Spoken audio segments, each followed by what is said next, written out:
Ugh. Ah, this year sucks, and there's no Nintendo news. They haven't done anything this year. I hope they're saving up for something. Oh, Lord Nintendo, have you saved something for us this year? Hopefully, it's something good. What do you have in store for us?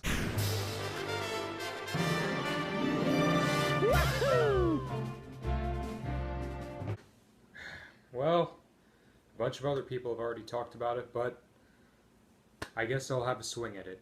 Let's go. On the risk that I get copyrighted and this video gets taken down, I will make a backup file of it, which I expect to be using because of how Nintendo is now, but that's besides the point. This is Super Mario Bros. 35th Anniversary. You probably all remember Super Mario Bros. 25th Anniversary, where Nintendo released Super Mario All-Stars. Again. For the Wii. With no changes. Seriously, it was literally the exact same game, and they didn't even include the version with Super Mario World. What a bust. Now we're going to take a little break for a bit of an unboxing segment here.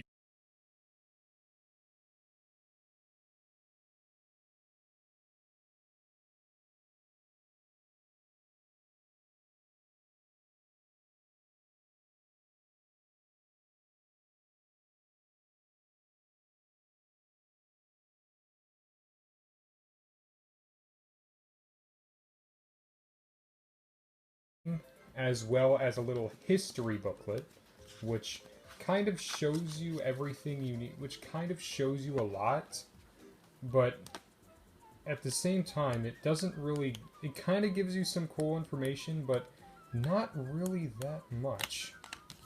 It definitely is a bit disappointing in that respect, and they give you a manual. And they do give you a manual basically giving you everything that you need to know about the games, as well as the game itself, and even a little invite to Nintendo Club. And at the other end of the spectrum, I screwed up there, we have a CD. Now, fun fact, I've actually lost the CD to this. However, it's not really that big a deal, because it's only one track from each game. You can't really see it, but like it's literally just one track from each game, and the second half is just a bunch of sound effects from Super Mario, from the original Super Mario Brothers. So yeah, it's kind of disappointing in that respect. They did at least they did a decent job, I guess, but still a lot to be desired. Before we get into Super Mario 3D All-Stars specifically, let's talk about some of the other stuff they revealed. The first thing they revealed was a Game & Watch version of Super Mario Bros. And Super Mario Bros. The Lost Levels. It's admittedly a pretty cool little collector's item, but personally I'm not that interested. I'm sure it's kind of cool and you can even play like a variation of the ball game and some other stuff, but really it's not that interesting to me. The next reveal, however, was much better in comparison. Super Mario 3D World is finally on the Switch after way too long. At this point you might as well throw the Wii U out. What's it good for anymore? Smash 4 Bayonetta? Yeah. But that's not all. Super Mario 3D World this time has a new part of the game called Bowser's Fury. We don't really know what that is yet, so we're just gonna move on. The next thing they revealed was a Super Mario Bros. Battle Royale game called Super Mario Bros. 35, and it looks pretty fun actually. It's very similar to Tetris 99, and that was also pretty fun, so I'm liking the fact that Nintendo's trying this idea again. Anytime you kill an enemy, they go to another player's screen, which will make the game a little more intense, and probably a lot more unfair, but, you know, it's a Nintendo game, you can't really ask for 100% fairness. This game will also only be available for Nintendo Switch Online subscribers, which is understandable, but that's not the part that bothers me. If you look here, it says that the game will only be playable until March 31st of 2021. This game is only going to be playable for 6 months, which is a bit strange considering that Tetris 99 doesn't have any time limit on it, at least not yet, but even then, like, why restrict this? Is there a reason why? Do you want people to play this a lot more? I mean, obviously there's going to be a lot of pressure to play this game in those 6 months, considering it's going to be gone forever afterward, unless fan servers come out or something. And it's not even a game you pay specifically to play, it's a game you get as a gift for subscribing to Nintendo Switch Online. So limiting this game to only being playable for 6 months seems completely superfluous, and spoiler alert, this isn't going to be the only time we're going to see this problem in this direct, but more on that later. The next reveal is Mario Kart, but the tracks you drive around on are your actual real surroundings, which hopefully won't cause any car crashes, but considering how humanity is, I can't be certain of that. The last few reveals before the, well, big reveal of Super Mario 3D All-Stars aren't really that significant, so I'll just speed through them. There are certain missions you can do on a website for certain collector's pins, and this time there is a time limit, and you can only get these for 6 months until March 31st, but this time it's a lot more understandable considering that it's just a bunch of collector's pins, which I understand not everyone's going to be interested in. The Mario Kart Tour mobile game was having a Super Mario Kart themed event, which is actually already passed, so sorry for this video being out late. Special Super Mario 35th Anniversary themed clothing you can buy at New York or online, but since COVID is a thing, you're probably going to want to buy them online. A special Super Mario Maker 2 speedrun course that you can play in November, a special Super Mario themed Super Smash Bros. Tournament, and a Super Mario themed Splatfest, and finally Super Mario themed furniture being released for Animal Crossing New Horizons. And after that is just some random Mario themed clothing and merchandise. So yeah, aside from the weird choice to limit Super Mario Bros. 35 to only being playable for 6 months, this seemed like a pretty decent direct, an alright way to celebrate 35 years of Super Mario Bros. It did serve as a little gift this year, and God, do we need a gift this year, and we are getting a few other gifts this year along the line. Not necessarily from Nintendo, but from other companies. But yeah, let's just focus on this for now. Oh, by the way, they're going to be releasing Super Mario All-Stars again as part of Nintendo Switch Online Super Nintendo Collection, so just thought I'd let you know that. So what was even the point of all that I went through? Well, not really much. I just wanted to go through the Direct and kind of give you what my thoughts on it were, but that's not really what this video is about. It took 7 minutes, but here we are at the main subject of the video, Super Mario 3D All-Stars.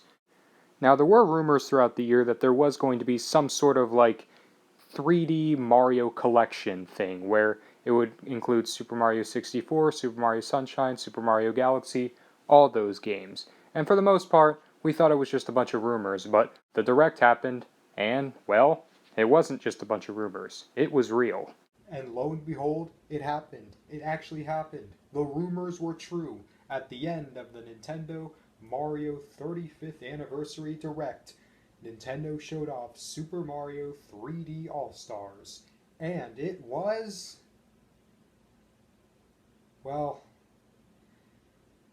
not really the best thing in the world. One big thing in the rumors was that it said that Nintendo was going to remaster its 3D Mario games, and this, well, just didn't happen. These aren't remasters, they're just ports. A bit disappointing, but understandable. I mean, I don't think Nintendo wants to really waste a lot of money trying to remaster these games. And I don't think they want to port Super Mario 64 DS to this console either. Back on this being disappointing, though, I think what made it disappointing was the fact that some of these games really could have used a remaster. Super Mario 64 kind of already got one in Super Mario 64 DS, but, well, didn't really work out too well. But Super Mario Sunshine especially could have really used a remaster, considering that there was a ton of problems with that game. I mean, it's still good, but like, sheesh. Super Mario Galaxy, I can't really think of much they could have improved on. Maybe they could have touched up the graphics a bit, but still, that's about it. I can't really think of much. Oh, by the way, notice that I left out Super Mario Galaxy 2. Well, that's for a reason that you probably already know that I didn't mention throughout this video at all for some reason, so let's just get this done. Super Mario Galaxy 2 is not in Super Mario 3D All-Stars. And I'm not sure if they just didn't have enough space or anything, but still, that's probably one of the big disappointments I had.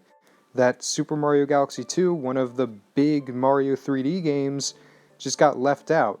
I mean, Super Mario All-Stars for the Super Nintendo had 4 games, so it would only make sense that Super Mario 3D All-Stars also has 4 games, but I guess they didn't think that way. What's even stranger about this is that at the montage of the end of the Direct, Super Mario Galaxy 2 was completely left out. Like, they played all the main Mario games at the end of the Direct after they revealed Super Mario 3D All-Stars, but Super Mario Galaxy 2 was just left out. Like, I don't get it. Was there something wrong with Galaxy 2? Did, like, Nintendo have some weird drama with it or something and they didn't want it to be included? I don't know. I think it's best just to not think about it. Now, Super Mario Galaxy 2 not being included is disappointing, but not a deal breaker. And again, maybe they just didn't have enough space. But still, the disappointments and problems still go on after that. For one, there's no special packaging or anything in this remake.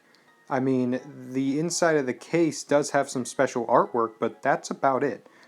Earlier in this video I showed that Super Mario All-Stars on the Wii had special packaging, it had a special booklet, an instruction manual, and even a CD.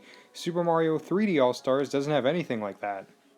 Well, okay, to be fair, the game itself does feature soundtracks for Super Mario 64, Super Mario Sunshine, and Super Mario Galaxy, and it actually has a pretty lengthy list of tracks for each game, so I will give it credit on that front, but still, pretty disappointing. Also, this game is going to be priced at $60. The physical copy, at least. I don't know what the digital copy is going to cost. I've heard rumors that the digital copy might cost $80, which, if it does, that's fucking insane, but it's just a rumor. $60 does make sense. It's 3 games and also 3 soundtracks. So with all this in mind, Super Mario 3D All-Stars kind of feels like a lazy cash grab. It had a lot of issues in some areas, and I think Nintendo was a bit lazy with this one. The game did seem to have some glitches at launch where sometimes it would crash randomly, but it turns out that this was actually due to the modded Switch consoles, so it had nothing to do with Nintendo. Now, to be fair, all of that could be excused, because this is going to be the first time many people are able to play these games, so if that happens, then it should be worth it, right? Well, unfortunately, there's still one big problem here. Both the physical copy and the digital copy are limited releases, just like Super Mario Bros. 35. This game will not be available after March 2021. The physical copy will be gone, and even the digital copy, which makes even less sense. I can understand the physical copy as some sort of collector's item, but the digital copy is going to be limited as well? At that point, it's really just a cheap way to pressure people into buying this game. To be fair, Super Mario All-Stars on the Wii was also a limited release. However, all the games on the Super Mario All-Stars disc were still purchasable on the Wii Virtual Console, which the Switch doesn't have. And even then, Super Mario All-Stars on the Wii still had big special packaging to make the game feel like an actual collector's item, which cannot be said about Super Mario 3D All-Stars. I guess what really bugs me about the limited release is that this isn't being treated as a simple collector's item like Super Mario All-Stars on the Wii. This is being seen as like a very big way for new people to play these games for the first time, and it feels pretty frustrating that it's only going to be available for a limited amount of time. At the very least, I could understand this more if the digital copy wasn't a limited release or if these games were available on a virtual console, but both of those things aren't true. So at the end of the day, it just seems like a really cheap way to pressure people into buying the game. Look, I don't hate Nintendo. As a company, they've done some great and impressive things, but they're never exempt from criticism, and a lot of the criticisms against Super Mario 3D All-Stars do seem to be valid. In a lot of ways, this game kind of feels like a cheap and lazy cash grab. A lot of the decisions made regarding this game were just questionable or downright stupid, and I don't think it should be a controversial thing to criticize those decisions. It's kind of difficult to talk about this because, on one hand, yes, it is kind of a bad product and it had a lot of bad ideas, but on the other hand, this is the first time a lot of people are going to play these games, and there was still some really good stuff in the Direct, so would I really call this a failure? I mean, well, as stated before, there were certainly some good things in this Direct. And I don't think anyone should feel bad for feeling excited for any of it. Hell, I'm pretty excited for Super Mario Bros. 35, even with the arbitrary time lock. But nothing is devoid of criticism, and in Super Mario 3D All-Stars especially, there were some very poor decisions made on Nintendo's behalf that made it seem like a very cheap cash grab. It's okay to be excited for this game. I can understand. These are three really big games that some people are going to be playing for the very first time, and that excitement should not be taken away. However, at the same time, we have to understand that if people have criticisms with the game, they're allowed to have those criticisms. Essentially, we should just let people have their opinions. If somebody doesn't like a game or if somebody is disappointed, they're allowed to be disappointed. But if somebody is enjoying a game or gets enjoyment out of it, they're allowed to have their enjoyment. Even though my own personal view of Super Mario 3D All Stars is pretty negative, I do ultimately think it's going to do more good than harm. So, at the end of the day, I guess that's all that really matters. Well, that was more negative than I was hoping. I guess I really don't have any use for this. I already own all these games and I've already played them all the way through, so I really have no use for this. Maybe 20 years in the future, assuming I live that long, when this game's going around for like, I don't know, like $2,000 on eBay or something, I'll buy it to complete my Switch collection or something.